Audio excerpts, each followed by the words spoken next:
Shalom a todos, bem-vindos ao canal Ouça a Torá. Vamos continuar a narração do Pirkei Avot, hoje capítulo 2, Mishnah 8. Ele, Hillel, dizia, mais carne, mais vermes, mais propriedades, mais cuidados, mais mulheres, mais feitiços, mais concubinas, mais impudor, mais empregados, mais roubo, mais Torá, mais vida, mais estudo, mais sabedoria, mais indagação, mais discernimento, mais justiça, mais paz. Adquirir bom nome é adquirir um bem para si próprio. Adquirir conhecimento da Torá é adquirir para si a vida no mundo vindouro. Os dois primeiros adágios tendem a mostrar como os esforços dos homens em certas direções causam simplesmente o próprio fracasso. Para que uma pessoa precisa comer em excesso e engordar, acrescentando carne, músculos e gorduras ao próprio corpo? Talvez para ficar forte e poderoso. Talvez para se sentir mais seguro e confortável, em boa situação, ao se manter bem alimentado. Mas o seu médico lhe diz que está com excesso de peso e precisa emagrecer. Seu coração não suporta o peso e esforços adicionais. E se ainda persiste em sua atitude acrescentando peso à sua corpulência, Hillel observa, secamente, que ele está apenas armazenando comida para os vermes na sepultura. As forças da decomposição sairão sempre vitoriosas.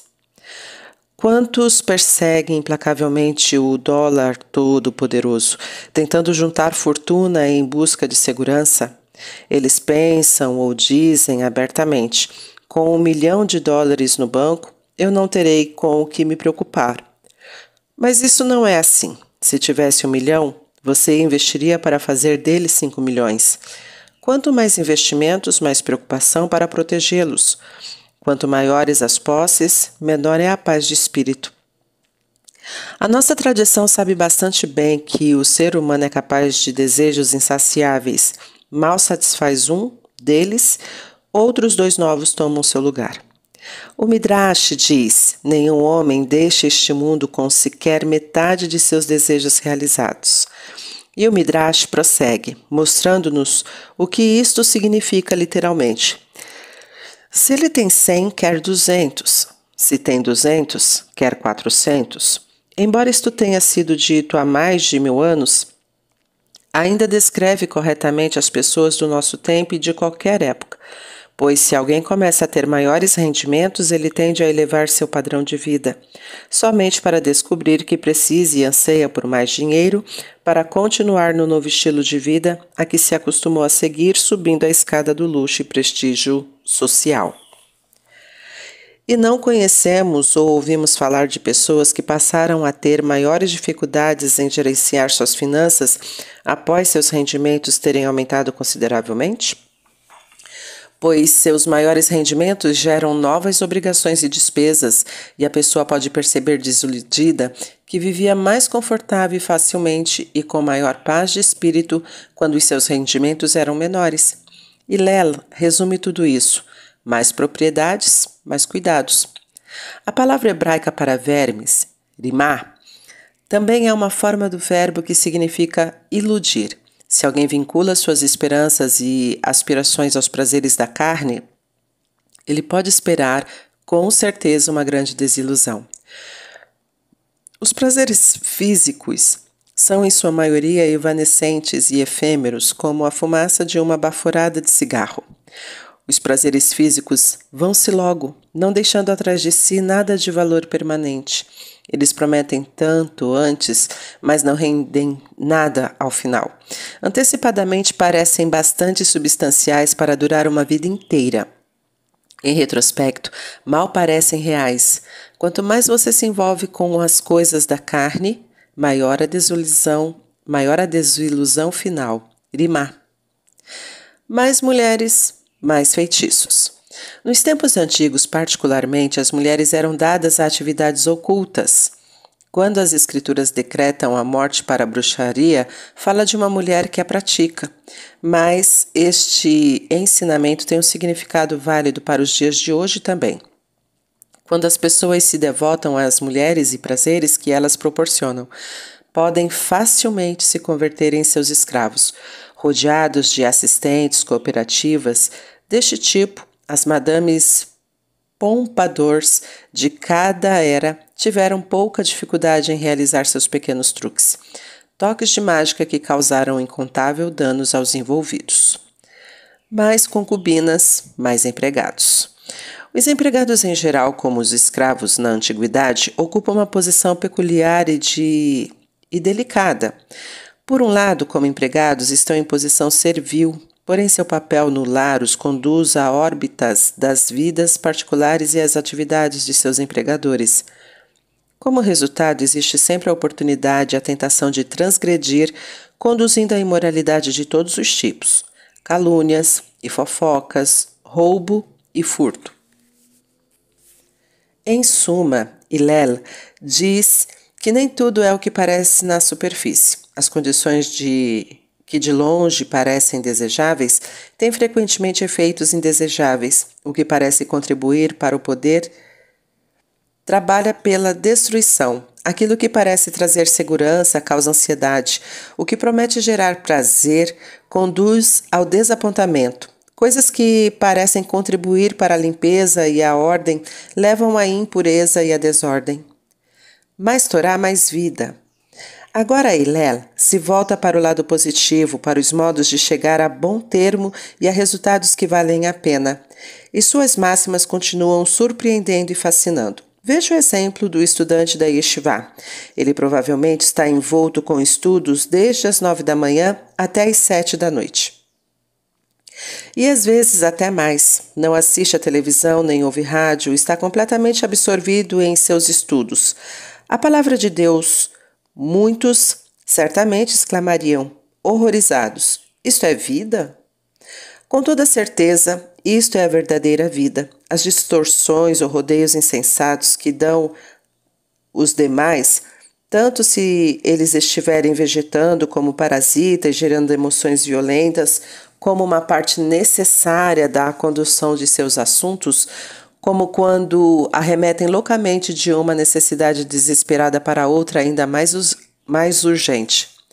Estas são formas e exemplos de uma mera existência sem sentido.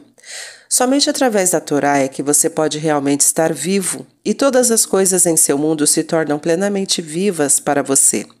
Você mesmo e tudo que o cerca adquirem um novo significado, pois, com a Torá, você se torna parte vital e um instrumento do bem no mundo do Criador.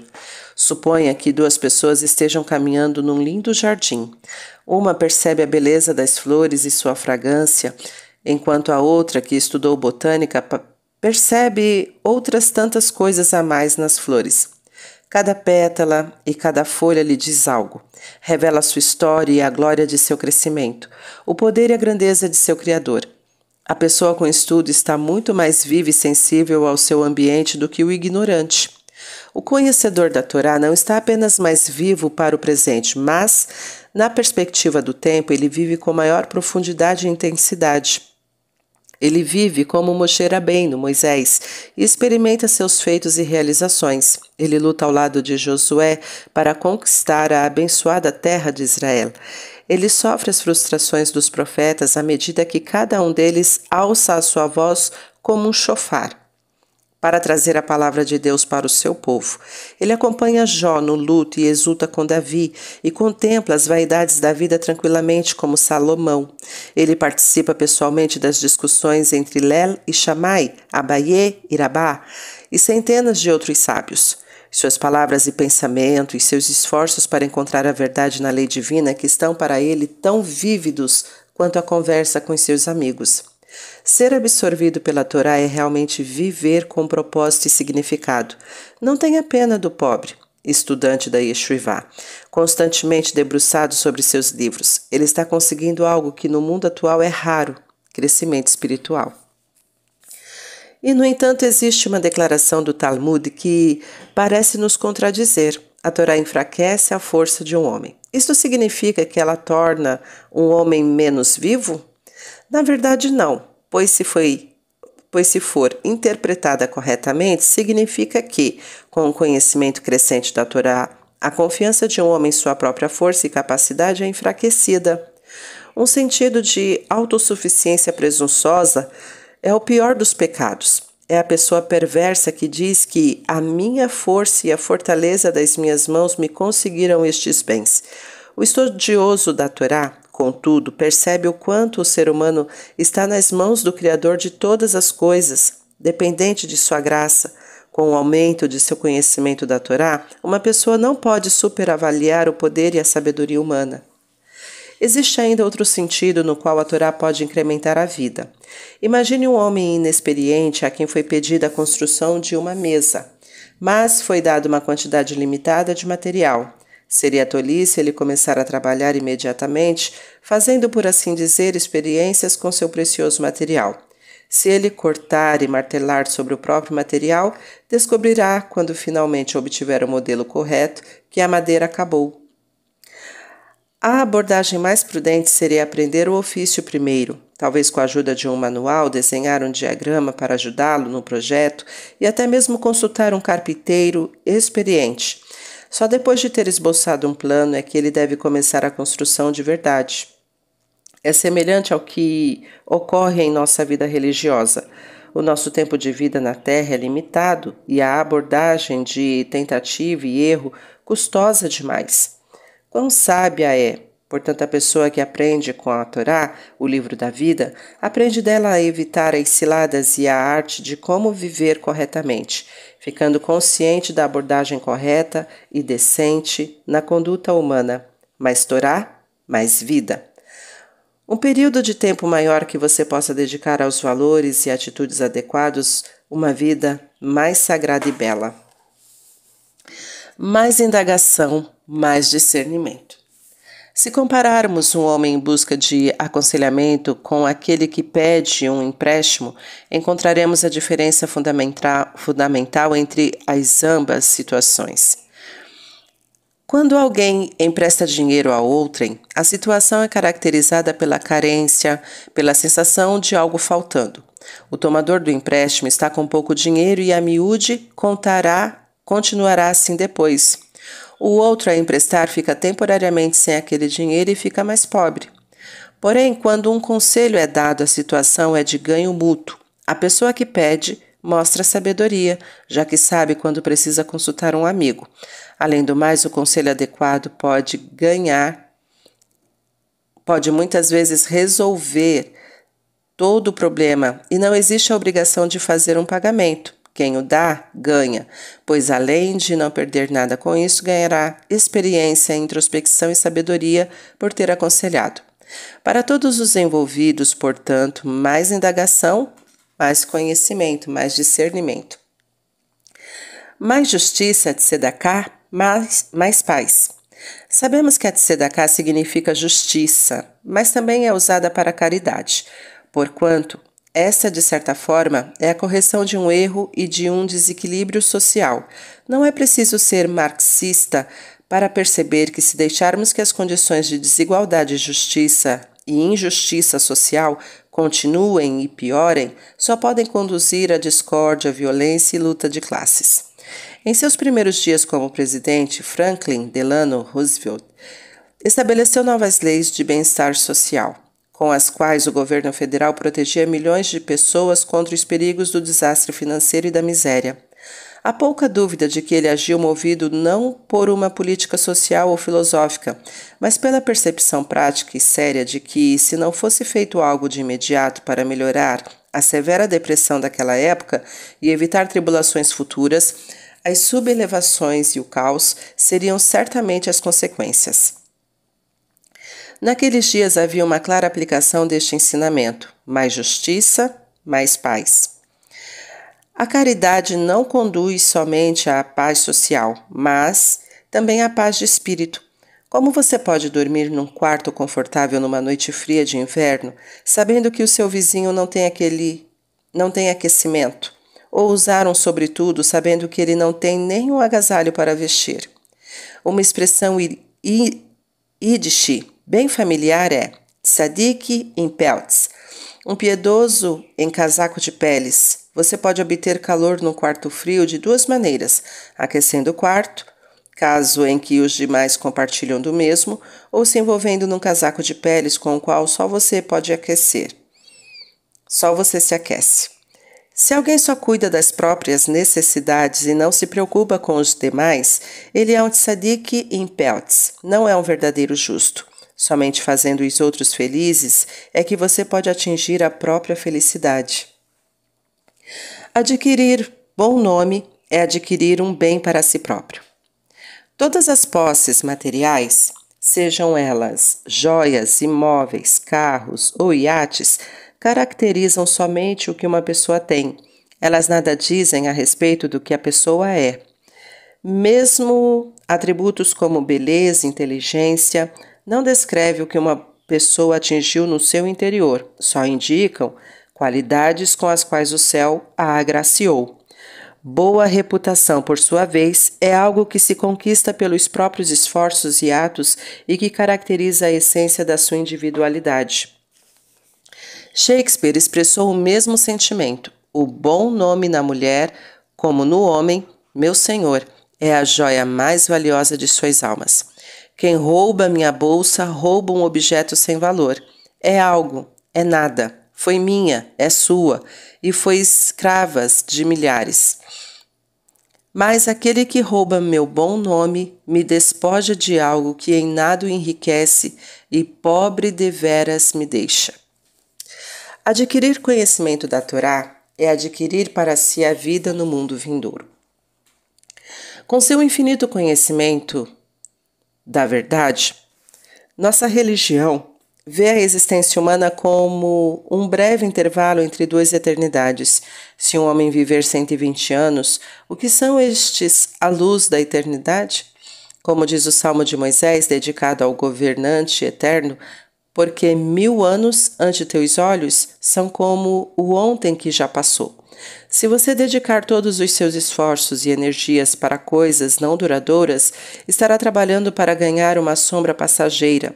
Se dedicar-se à Torá, a aprender seus valores eternos e sua sabedoria, então estará se preparando para a vida eterna. Até agora tomamos as afirmações de Hillel separadamente, como ensinamentos individuais não correlacionados, quando na verdade estão numa sequência exata que não é casual, pois uma leva a outra. Primeiro, mais carne. Uma mãe pode colocar a saúde acima de tudo. Talvez o pediatra do seu filho diga que porco e bacon são boas fontes de proteína e a kashrut é posta para fora de casa. O mesmo para exposição ao sol, exercícios e outros assuntos enriquecedores, e lá se vai o pensamento de uma educação na yeshivá. Para a criança e depois para o adulto, a meta na vida passa a ser mais carne. A saúde e bem-estar físicos excluindo tudo mais em favor dos prazeres físicos. Logicamente, isto leva à próxima meta, mais propriedades. Visando a autogratificação, a meta principal passa a ser ganhar dinheiro, fazer uma carreira lucrativa, sucesso nos negócios acima de tudo. Não há nenhuma oportunidade nem motivo para respeitar o Shabat. Na busca do sucesso total nos negócios, é necessário divertir os compradores nos clubes noturnos. Torna-se essencial se filiar ao clube de campo para fazer os contatos e jogar cartas com as pessoas certas. Os demais passos se seguem automaticamente. Tendo obtido saúde ou corpulência e riqueza, o homem de sucesso pode ir em frente em busca de mais mulheres, mais concubinas e mais empregados. O resultado final será provavelmente uma nulidade enfurnada num traje de flanela cinza cheio de sinais indicativos de status, perdendo-se na solitária multidão. Quando a frenética corrida atrás de mais dinheiro e boa vida terminar e ele se aposentar, passará seus últimos dias pescando no entediante vazio de sua vida, superado somente pelo vazio do esquecimento que se estenderá diante dele. Observemos agora a sequência oposta.